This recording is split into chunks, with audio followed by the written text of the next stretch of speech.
good morning to each and everyone present over here. Today, I, Bhavika, one of the representatives of Blue House, stand here to negate the statement that is COVID-19 lockdown is justified. Coronavirus is defining the global health crisis of our time, and it is the greatest challenge that we have ever faced since World War II. We have reached a tragic milestone of nearly 1 million deaths, and the human family as a whole is suffering under a great burden of loss. India's gross domestic product after demonetization was already decreasing, that we are struck by a pandemic, which further reduced the GDP of India, leading to the lowest in India's history, nearly minus 23.9. COVID-19 originated in Wuhan, China in late 2019, and then it reached India, and by March 2020 we had a few hundreds of cases. But before coming to India, it had already spread to some major Western nations. That clearly means we had time enough for these 3 to 4 months to be prepared for this pandemic. But I feel extremely sad for India's delay and ill preparation at an advanced stage. Thus, facing failure on failure, we were imposed upon a lockdown, which also, according to me, somewhere proved to be a failure.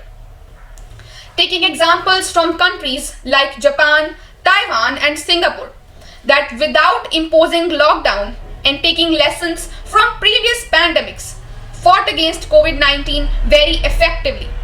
We could have learned from them and followed strict screening, checking and testing. And as countries like USA and China did, motion sensors as well as strict sealed quarantine must be imposed on imported cases only. Thus, in this way, we would have prevented the growth of COVID-19 in India at the local transmission stage only, and then no chance of reaching the community transmission at all. COVID-19 lockdown first of all took toll on the laborers who migrated from their workplaces to their native lands on foot. Which sort of policy is this that doesn't consider the benefits of its labor class people as well as 85% BPL population into consideration? Such questions were raised at the mass international media also. Many foreign investors left India, thus creating a bad image of India at the global market, further reducing the number of investors that would come India to invest. Thus, it's clearly leveling up underemployment and unemployment. Nearly 65 lakh white-collar job professionals either lost their jobs or they had to work within less wages. And many middle-class entrepreneurs went bankrupt.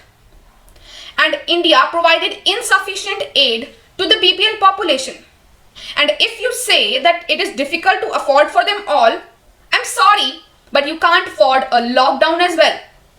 In the nutshell, I would like to say that even after imposing lockdown, we are in the world's top 2 worst hit countries, even when our testing rate is much lower.